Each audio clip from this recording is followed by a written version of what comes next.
Voter പട്ടിക ക്രമക്കേട് ആരോപണത്തിൽ രാഹുൽ ഗാന്ധിക്ക് നോട്ടീസ് അയച്ച് തെരഞ്ഞെടുപ്പ് കമ്മീഷൻ.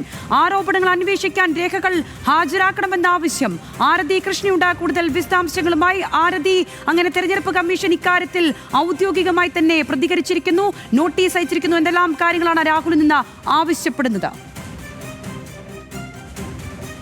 ഇതാദ്യമായാണ് ഔദ്യോഗികമായ ഒരു പ്രതികരണം തെരഞ്ഞെടുപ്പ് കമ്മീഷനിൽ നിന്നുണ്ടാകുന്നത്. രാഹുൽ ഗാന്ധി വോട്ടർ പട്ടിക ക്രമക്കേട് ആരോപണങ്ങൾ ഉന്നയിച്ചതിനു ശേഷം ഒരു ഔദ്യോഗികമായ ഒരു പ്രതികരണം തെരഞ്ഞെടുപ്പ് കമ്മീഷനിൽ നിന്ന് ഉണ്ടാകുന്നത് ആദ്യമായാണ്. ഒരു സത്യവാങ്മൂലം, അതായത് ഉന്നയിച്ച ആരോപണങ്ങൾ എല്ലാം വസ്തുനിഷ്ഠമാണെന്ന് ചൂണ്ടിക്കാട്ടുന്ന ഒരു സത്യവാങ്മൂലം നൽകണമെന്ന് തെരഞ്ഞെടുപ്പ് കമ്മീഷൻ ആവശ്യപ്പെട്ടിരുന്നു. അതല്ലാതെ മറ്റു കാര്യങ്ങളൊന്നും തെരഞ്ഞെടുപ്പ് കമ്മീഷൻ രാഹുൽ ഗാന്ധിയുടെ വോട്ടർ പട്ടിക ക്രമക്കേട് ആരോപണത്തിൽ ഇതുവരെ നടത്തിയിരുന്നില്ല. എന്നാൽ മുഖ്യ തെരഞ്ഞെടുപ്പ് ഓഫീസർ, കർണാടകയുടെ മുഖ്യ തെരഞ്ഞെടുപ്പ് ഓഫീസർ ഇപ്പോൾ രാഹുൽ ഗാന്ധിക്ക് നോട്ടീസ് അയച്ചിരിക്കുകയാണ്. ഈ നോട്ടീസിൽ പറയുന്നത് രാഹുൽ ഗാന്ധി ഉന്നയിച്ച ആരോപണങ്ങളിൽ അന്വേഷണം നടത്താനായി ആവശ്യമായിട്ടുള്ള രേഖകൾ ഹാജരാക്കണമെന്നുള്ള ഒരാവശ്യമാണ് തെരഞ്ഞെടുപ്പ് കമ്മീഷൻ ഉന്നയിച്ചിരിക്കുന്നത്. അതായത് രാഹുൽ ഗാന്ധി പോളിംഗ് ഓഫീസറിൽ നിന്ന് ലഭിച്ച രേഖകൾ എന്ന് പറഞ്ഞ് വാർത്താ സമ്മേളനത്തിൽ 7-ാം തീയതി നടത്തിയ വാർത്താ സമ്മേളനത്തിൽ രാഹുൽ ഗാന്ധി ഉന്നയിച്ച ആരോപണങ്ങൾ തെളിയിക്കുന്ന ഡോക്യുമെന്റ്സ്, രേഖകൾ കമ്മീഷൻ മുന്നിൽ ഹാജരാക്കണമെന്നൊരാവശ്യമാണ് കമ്മീഷൻ നടത്തിയിരിക്കുന്നത്. മുഖ്യ തെരഞ്ഞെടുപ്പ് ഓഫീസർ, കർണാടക മുഖ്യ തെരഞ്ഞെടുപ്പ് ഓഫീസറാണ് രാഹുൽ ഗാന്ധിക്ക് നോട്ടീസ് അയച്ചിരിക്കുന്നത്. 2 തവണ വോട്ട് ചെയ്ത ശകുന്തള ദേവി എന്ന് പറയുന്ന വ്യക്തി 2 തവണ വോട്ട് ചെയ്തു എന്ന് പോളിംഗ് ഓഫീസറുടെ തെരഞ്ഞെടുപ്പ് കമ്മീഷന്റെ ഡാറ്റ എന്ന രീതിയിൽ രാഹുൽ ഗാന്ധി ഉന്നയിച്ച ആരോപണത്തിന് വ്യക്തമായ തെളിവുകൾ ഹാജരാക്കണമെന്നാണ് ആവശ്യപ്പെട്ടിരിക്കുന്നത്. തെരഞ്ഞെടുപ്പ് കമ്മീഷന്റെ പ്രാഥമിക അന്വേഷണത്തിൽ കണ്ടെത്തിയത് ഇത് പോളിംഗ് ഓഫീസറിൽ നിന്ന് ലഭിച്ച ഡാറ്റയല്ല, വിവരമല്ല. എന്നാൽ രാഹുൽ ഗാന്ധി തെരഞ്ഞെടുപ്പ് വാർത്താ സമ്മേളനത്തിൽ ഉന്നയിച്ചത് ഇത് പോളിംഗ് ഓഫീസറിൽ നിന്ന് ലഭിച്ച ഡാറ്റയാണ്, ഇത് തെരഞ്ഞെടുപ്പ് കമ്മീഷനിൽ നിന്ന് ലഭിച്ച വിവരങ്ങളാണ് എന്നാണ്. എന്നാൽ ഇത് പ്രാഥമിക അന്വേഷണത്തിൽ മനസ്സിലാക്കാൻ കഴിഞ്ഞത് ഇത് ശരിയല്ല എന്നാണ്. അതുകൊണ്ട് തന്നെ ഈ ഉന്നയിച്ച ആരോപണത്തിന് എന്തെല്ലാം തെളിവുകളാണോ കൈവശമുള്ളത് അത് ഹാജരാക്കണമെന്നാണ് നിലവിൽ കർണാടക തെരഞ്ഞെടുപ്പ് കമ്മീഷൻ രാഹുൽ ഗാന്ധിയോട് ആവശ്യപ്പെട്ടിരിക്കുന്നത്.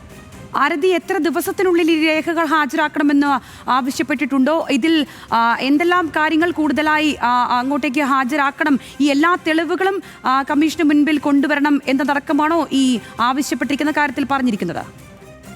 നിലവിൽ സമയപരിധി രാഹുൽ ഗാന്ധിക്ക് അയച്ചിട്ടുള്ള നോട്ടീസിൽ കർണാടക തെരഞ്ഞെടുപ്പ് കമ്മീഷൻ വ്യക്തമാക്കിയിട്ടില്ല. രേഖകൾ ഹാജരാക്കണം, അതായത് ഉന്നയിച്ച ആരോപണങ്ങൾക്ക് തെളിവായിട്ടുള്ള രേഖകൾ ഹാജരാക്കണമെന്ന് മാത്രമാണ് ആവശ്യപ്പെട്ടിരിക്കുന്നത്.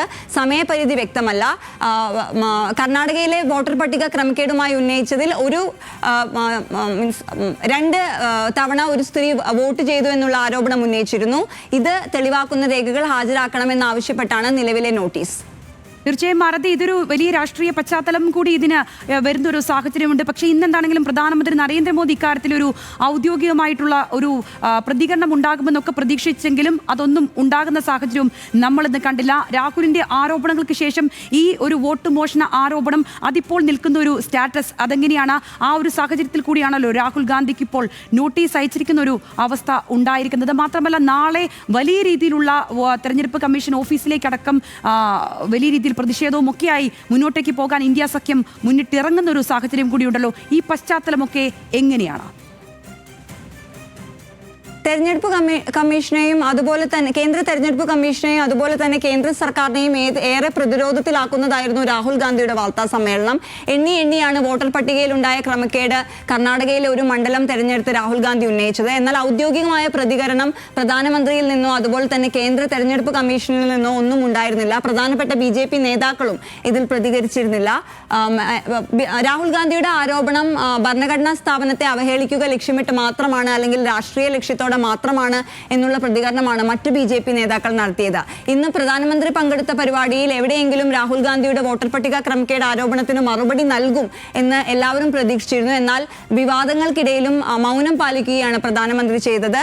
എന്തായാലും കേന്ദ്ര തെരഞ്ഞെടുപ്പ് കമ്മീഷൻ ഇത്രയും വലിയൊരു ആരോപണത്തിൽ അന്വേഷണം നടത്താൻ തുടങ്ങുന്നു എന്നൊരു സൂചനയാണ്, അല്ലെങ്കിൽ രാഹുൽ ഗാന്ധിയുടെ ആരോപണങ്ങളിൽ ഒരു പ്രാഥമികമായ ഒരു അന്വേഷണം അവർ നടത്താൻ ഒരുങ്ങുന്നു എന്നുള്ളതിന്റെ സൂചനയാണ് രാഹുൽ ഗാന്ധിക്ക് നിലവിൽ നൽകിയിരിക്കുന്ന നോട്ടീസ് എന്ന് വേണം മനസ്സിലാക്കാൻ. കാരണം രാഹുൽ ഗാന്ധി തെരഞ്ഞെടുപ്പ് കമ്മീഷന്റെ വിവരങ്ങൾ എന്ന് പറഞ്ഞ് വാർത്താ സമ്മേളനത്തിൽ ഉന്നയിച്ച വോട്ടർ പട്ടിക ക്രമക്കേടുകൾ എത്തരത്തിലുള്ളതാണെന്ന് തെരഞ്ഞെടുപ്പ് കമ്മീഷൻ പരിശോധിക്കാൻ പോകുന്നു എന്ന് വ്യക്തമാക്കുന്നതാണ് നിലവിൽ നൽകിയിരിക്കുന്ന നോട്ടീസ് എന്ന് വേണം മനസ്സിലാക്കാൻ. ആരതി, തെരഞ്ഞെടുപ്പ് കമ്മീഷന്റെ ഈ ഒരു നീക്കത്തെ ഇന്ത്യ സഖ്യം അല്ലെങ്കിൽ പ്രതിപക്ഷം എങ്ങനെയാണ് ഇതിനെ നോക്കിക്കാണുന്നത്? അതിൽ പ്രതീക്ഷ വെക്കുന്നുണ്ടോ? അത് മാത്രമല്ല, അടുത്ത വൃത്തങ്ങളിൽ നിന്ന് എന്താണ് അറിയാൻ കഴിയുന്നത്? ഇക്കാര്യത്തിലൊരു സുതാര്യത തെരഞ്ഞെടുപ്പ് കമ്മീഷൻ പാലിക്കുമെന്നുള്ള വിശ്വാസം അവർക്കുണ്ടോ? രാഹുൽ ഗാന്ധിയുടെ വോട്ടർ പട്ടിക ക്രമക്കേട് ആരോപണത്തിന് പിന്നാലെ എന്തായാലും കേന്ദ്ര തെരഞ്ഞെടുപ്പ് കമ്മീഷൻ സംശയനിഴലാക്കുന്ന രീതിയിലായിരുന്നു രാഹുൽ ഗാന്ധിയുടെ വോട്ടർ പട്ടിക ക്രമക്കേട് ആരോപണം. ഇന്ത്യ മുന്നണി തന്നെ എല്ലാവിധ പിന്തുണയും രാഹുൽ ഗാന്ധിക്ക് നൽകിയിട്ടുമുണ്ട്. നാളെ ഇന്ത്യ മുന്നണിയുടെ പ്രതിഷേധ മാർച്ചും സംഘടിപ്പിക്കാനിരിക്കുകയാണ്. ഇത്തരത്തിൽ കർണാടകയിലെ മുഖ്യ തെരഞ്ഞെടുപ്പ് ഓഫീസർ ഇത്തരത്തിലൊരു നോട്ടീസ് രാഹുൽ ഗാന്ധിക്ക് നൽകിയിട്ടുള്ളത്. എന്തായാലും രാഹുൽ ഗാന്ധിയുടെ ആരതി, ഒരു നിമിഷം ഒന്ന് ഇടപെടുകയാണ്. ഇപ്പോൾ എം ലിജു നമ്മളോടൊപ്പം ടെലിഫോൺ ലൈനിൽ ചേരുകയാണ്. ശ്രീ എം ലിജു, രാഹുൽ ഗാന്ധിക്ക് നോട്ടീസ് അയച്ചിരിക്കുന്നു തെരഞ്ഞെടുപ്പ് കമ്മീഷൻ എന്നുള്ള വിവരം താങ്കൾ അറിഞ്ഞു കാണുമല്ലോ. എങ്ങനെയാണ് ഇത് ഈ സാഹചര്യത്തോട് പ്രതികരിക്കുന്നത്? രാഹുൽ ഗാന്ധി തെരഞ്ഞെടുക്കപ്പെട്ട എംപിയും രാജ്യത്തിന്റെ പ്രതിപക്ഷ നേതാവും. രാജ്യത്തെ തെരഞ്ഞെടുപ്പ് സംവിധാനത്തെക്കുറിച്ച് അതീവ ഗുരുതരമായ ഒരു ആരോപണമാണ് അദ്ദേഹം ഉന്നയിച്ചത്. യഥാർത്ഥ ഇലക്ഷൻ കമ്മീഷൻ ചെയ്യേണ്ടതെന്നാണ് അദ്ദേഹം പറഞ്ഞത്. വെറുതെയല്ല. ഇലക്ഷൻ കമ്മീഷൻ കൊടുത്ത രേഖകൾ പ്രകാരം കൃത്യമായ കണക്കുകൾ ചൂണ്ടിക്കാണിച്ചുകൊണ്ട് 33,000-ഓളം വരുന്ന ഇരട്ട വോട്ടർ, വ്യാജ അഡ്രസ്സിലെ വോട്ടർമാർ തുടങ്ങി നിരവധി കാര്യങ്ങൾ ചൂണ്ടിക്കാണിച്ചിട്ടുണ്ട്. ഇലക്ഷൻ കമ്മീഷൻ ജനാധിപത്യ മര്യാദയോടെ ചെയ്യേണ്ടിയിരുന്നത് രാജ്യം മുഴുവൻ കണ്ട, ലോകം മുഴുവൻ വീക്ഷിച്ച ഇന്ത്യൻ ജനാധിപത്യത്തിന്റെ ഏറ്റവും സുപ്രധാന ഈ കോൺസ്റ്റിറ്റ്യൂഷണൽ ബോഡിയായ ഇലക്ഷൻ കമ്മീഷനെ കുറിച്ച് ഉന്നയിച്ച ആരോപണങ്ങൾക്ക് അക്കമിട്ട് മറുപടി പറയണം. എന്നിട്ട് അതിന്റെ ക്ലാരിഫിക്കേഷനാണ് രാഹുൽ ഗാന്ധിയോട് ആവശ്യപ്പെട്ടത്. അതിനു പകരം ഈ ചോദിച്ച കാര്യങ്ങൾക്കൊന്നും തന്നെ മറുപടി പറയാതെ രാഹുൽ ഗാന്ധി തെളിവ് കൊണ്ടുവരണം എന്ന് പറയുന്നതിനകത്ത് എന്താണ് അർത്ഥം? ഇവര് തന്നെ കൊടുത്ത രേഖകൾ കൃത്യമായി അനലൈസ് ചെയ്ത് അദ്ദേഹം ഉന്നയിച്ച ആരോപണങ്ങൾക്ക് ഇവര് മറുപടി പറയണതിന് പകരം അദ്ദേഹത്തിനോട് ഇങ്ങോട്ട് ചോദിക്കുക എന്ന് പറഞ്ഞാൽ തന്നെയാണ് ഇവരുടെ കാവടി അവിടെയാണ് വ്യക്തമാവുന്നത്. ഭരണഘടനാ സ്ഥാപനം എന്ന രീതിയിലുള്ള ഇലക്ഷൻ കമ്മീഷന്റെ വിശ്വാസം നഷ്ടപ്പെട്ടിരിക്കുന്നു. അതാണ് നമുക്ക് മനസ്സിലാക്കാൻ സാധിക്കുന്നത്. അത്തരമൊരു സാഹചര്യത്തിൽ തെരഞ്ഞെടുപ്പ് കമ്മീഷൻ തന്നെ ഇങ്ങനെയൊന്ന് ആവശ്യപ്പെടുമ്പോൾ അതിൽ എത്രമാത്രം സുതാര്യതയാണ് നിങ്ങൾ പ്രതീക്ഷിക്കുന്നത്? കോൺഗ്രസ് അതിനെ ഈ ഒരു നടപടിയും തെരഞ്ഞെടുപ്പ് കമ്മീഷൻ ഇതിൽ നടത്തുന്ന ഇടപെടലിനെയും ഒക്കെ എത്ര പെർസെന്റേജ് സുതാര്യതയോടുകൂടിയാണ് നോക്കിക്കാണുന്നത്? ഇവർക്ക് ഇലക്ഷൻ കമ്മീഷൻ ഒട്ടും സുതാര്യതയില്ലല്ലോ. അതുകൊണ്ടാണല്ലോ ഇലക്ഷൻ കമ്മീഷൻ തെരഞ്ഞെടുക്കുന്ന പ്രക്രിയ തന്നെ സുപ്രീം കോടതി ചീഫ് ജസ്റ്റിസും രാജ്യത്തിന്റെ പ്രതിപക്ഷ നേതാവും പ്രധാനമന്ത്രിയും ചേർന്ന് തെരഞ്ഞെടുക്കുന്ന പ്രോസസ്സിൽ സുപ്രീം കോടതിയുടെ ജസ്റ്റിസിനെ മാറ്റി നരേന്ദ്രമോദിയുടെ അല്ലെങ്കിൽ BJPയുടെ ഒരു മന്ത്രി ഉൾപ്പെടുത്തിയിരിക്കുന്നത് തന്നെ ഇലക്ഷൻ കമ്മീഷന്റെ സെലക്ഷൻ പ്രോസസ്സ് തന്നെ പ്രശ്നമാണ്. വേർഡ് അബിനിഷ്യൂ എന്ന് പറയുന്ന പോലെയാണ് സാഹചര്യം. തുടക്കം തന്നെ പാളിയിരിക്കുകയാണ്. ഇലക്ഷൻ കമ്മീഷന്റെ നിയമനം തന്നെ വിശ്വാസമില്ലാത്തതാണ്. അപ്പൊ അതുകൊണ്ട് തന്നെ അതെല്ലാം തന്നെ അവരുടെ പ്രവർത്തനങ്ങൾ റിഫ്ലക്ട് ചെയ്യുന്നുണ്ട്. ഇതിലൊരു ക്ലാരിറ്റി വരുത്താൻ തെരഞ്ഞെടുപ്പ് കമ്മീഷനപ്പുറം എന്താണ് ജുഡീഷ്യൽ അന്വേഷണം അടക്കമുള്ള കാര്യങ്ങൾ അന്ന് അദ്ദേഹം ആവശ്യപ്പെട്ടിരുന്നു? എന്താണ് അതിൽ പ്രതീക്ഷിക്കുന്നത്? ജുഡീഷ്യൽ അന്വേഷണം മാത്രമല്ല, ഇപ്പൊ കർണാടക ഭരിക്കുന്ന കോൺഗ്രസ് സർക്കാർ അന്വേഷണം പ്രഖ്യാപിച്ചിട്ടുണ്ട്. ഞങ്ങൾ കൂടുതൽ തെളിവുകളോട് ജനങ്ങളെ നേരിടും. ജനങ്ങളാണ് ഇതിനകത്ത് ജനങ്ങളുടെ ഈ കാര്യത്തിൽ ശക്തമാപ്പെടുത്തി. ഇന്ത്യൻ ജനാധിപത്യത്തെ സംരക്ഷിക്കാനുള്ള അടിസ്ഥാനപരമായ ഉത്തരവാദിത്വം ഇന്ത്യൻ ജനത ഏറ്റെടുക്കും എന്നുള്ളതാണ് നമുക്ക് മനസ്സിലാക്കാൻ സാധിക്കുന്നത്. അതായത് അവിടെ നിന്നൊരു തിരുത്തൽ പൊതുജന മധ്യത്തിൽ നിന്നും ഒരു തിരുത്തൽ പ്രക്രിയ വരുന്നു. അതിശക്തമായ ജനകീയ പ്രതിഷേധത്തിലും ജനകീയ പ്രതിരോധത്തിലും പകൽ പോലെ സത്യമാവുന്ന തെളിവുകൾക്ക് മുമ്പിൽ ഇത്തരത്തിലുള്ള ശക്തികൾ, രാജ്യത്തിലെ ജനാധിപത്യത്തെ അട്ടിമറിക്കാൻ ശ്രമിക്കുന്ന ശക്തികൾക്ക് കീഴടങ്ങേണ്ടി വരും.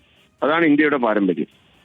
ശരി, വളരെയധികം നന്ദി ശ്രീ എം ലിജു ഇഘട്ടത്തിൽ നമ്മളോട് പ്രതികരിച്ചതിന്. ആരതി കൃഷ്ണ തുടരുന്നുണ്ട്. ആരതി, ഇപ്പോൾ പറഞ്ഞു വെക്കുകയായിരുന്നു, സുതാര്യതയെ പറ്റി നമ്മൾ സംസാരിച്ചുകൊണ്ടിരിക്കുകയായിരുന്നു. സുതാര്യത അത് ലെവലേശം ആരും അത് പ്രതീക്ഷിക്കുന്നില്ല. കാരണം തെരഞ്ഞെടുപ്പ് കമ്മീഷനെതിരെ തന്നെയാണ് വലിയ രീതിയിലുള്ള ആരോപണം. നമ്മുടെ ജനാധിപത്യ വ്യവസ്ഥയിൽ ഏറ്റവും പവിത്രമായി കാണുന്ന തെരഞ്ഞെടുപ്പ് കമ്മീഷൻ തന്നെ അട്ടിമറിക്കുന്നു എന്നുള്ള ആ വെളിപ്പെടുത്തലിൽ തന്നെയാണ് ഇപ്പോൾ തെരഞ്ഞെടുപ്പ് കമ്മീഷൻ ഇത്തരമൊരു ഇടപെടലിലേക്ക് വരുന്നത്. പക്ഷേ അവർ ഇതിനൊന്നും സുതാര്യമായി നടന്നു പോകും, ആ ഇടപെടലൊന്നും ആ രീതിയിൽ മുന്നോട്ട് പോകുമെന്ന് അവർ പ്രതീക്ഷിക്കുന്നില്ല.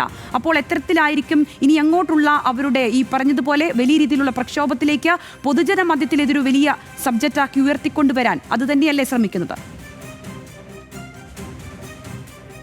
സംഗീത, തീർച്ചയായിട്ടും കോൺഗ്രസും അതുപോലെ തന്നെ ഇന്ത്യ മുന്നണിയും ഈ വോട്ടർ പട്ടിക ക്രമക്കേട് വളരെ ഗൗരവമായിട്ടുള്ള ഒരു വിഷയമായി കൊണ്ടുവരാൻ തന്നെയാണ് ഉദ്ദേശിക്കുന്നത്. അതുകൊണ്ട് തന്നെയാണ് പാർലമെന്റിൽ അടക്കം വിഷയം ഉന്നയിക്കുന്നതും പാർലമെന്റിനകത്തും പുറത്തും പ്രതിഷേധം കടുപ്പിക്കാൻ ഒരുങ്ങുന്നതും.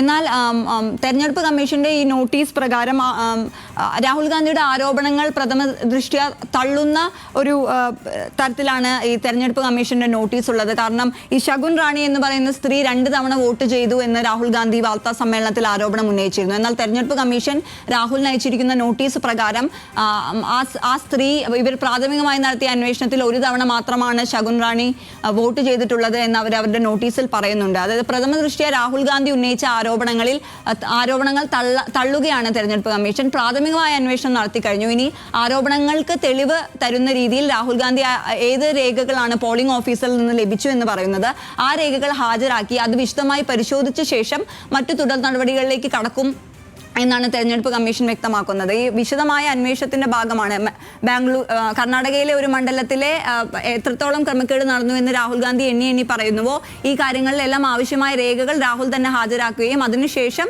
വിശദമായ അന്വേഷണം നടത്തി മറ്റ് നടപടികളിലേക്ക് പോകും എന്നുള്ള സൂചനയാണ് തെരഞ്ഞെടുപ്പ് കമ്മീഷൻ നൽകുന്നത്. ഇന്ത്യ മുന്നണി എന്തായാലും ഈ വിഷയം വളരെ ഗൗരവത്തോടു കൂടി തന്നെയാണ് കാണുന്നത്. വരും ദിവസങ്ങളിലും പാർലമെന്റിനകത്തും പുറത്തും പ്രതിഷേധം ശക്തമാക്കും. രാഹുൽ ഗാന്ധിയും കോൺഗ്രസും തന്നെയായിരിക്കും ഈ പ്രതിഷേധങ്ങൾക്ക് നേതൃത്വം നൽകുക. എന്നാൽ എത്രത്തോളം രാഹുൽ ഗാന്ധിയെയും അതുപോലെ തന്നെ ഇന്ത്യ മുന്നണിയുടെയും ആരോപണങ്ങൾ പ്രതിരോധിക്കാൻ ശ്രമിച്ചാലും പ്രധാനമന്ത്രിക്കും അതുപോലെ തന്നെ BJP ദേശീയ നേതൃത്വത്തിനും രാഹുൽ ഉന്നയിച്ച വോട്ടർ പട്ടിക ക്രമക്കേടിൽ മറുപടി പറഞ്ഞു തന്നെ മതിയാവും.